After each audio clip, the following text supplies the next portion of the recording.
भुइँ लाग्न सक्छ, धमिलो लाग्न सक्छ, भूकम्प आउन सक्छ।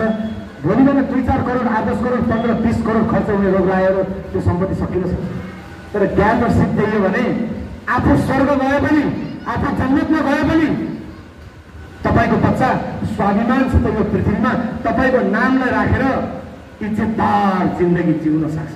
त्यही कारणले हामीले स्कुलमा पढ्न पठाएको, त्यही कारणले शिक्षाको महत्त्व बुझाएको, त्यही कारणले कतिपय अभिभावकज्यूहरूले दुःख गरेर सम्भवतः बोर्डिङ स्कुलमा पढाउने आर्थिक हैसियत नहुँदै पनि म दुःख गर्छु मेरो छोराछोरीले चाहिँ क्वालिटी एजुकेसन पाउनुपर्छ भनेर पनि यो स्कुलमा पठाउनु भएको हुन सक्छ।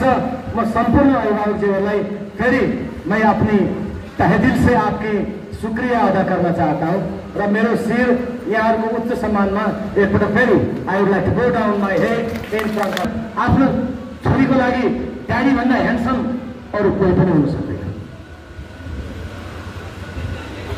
तपाईँ सुपरम्यान हो, सुपर हिरो हो, तपाईँ हिरो हो, तपाईँ हिरोनी हो आफ्नो छोराछोरीका लागि। यस, यू आर द सुपरम्यान।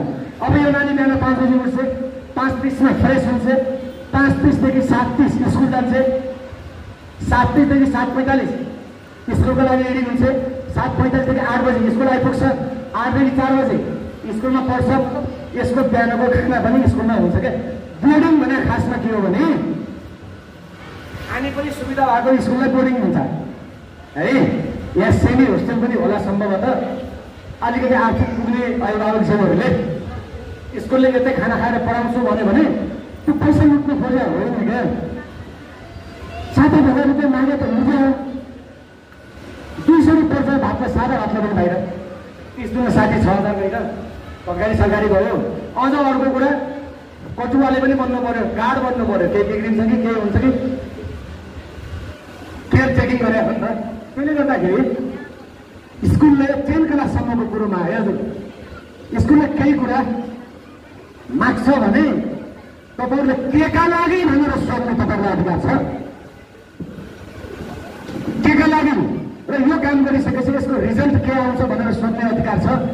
र चित्त बुझ्यो भने तपाईले त्यो काममा चाहिँ आफ्नो बच्चालाई हुनुपर्छ। तर पाखुरा सिमाना पछाडि डगलास पाल्ला चाहिँ गर्न हुन्न।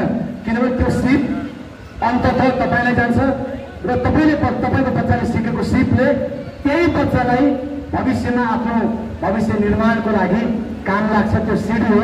यसरी बुझ्नु होला।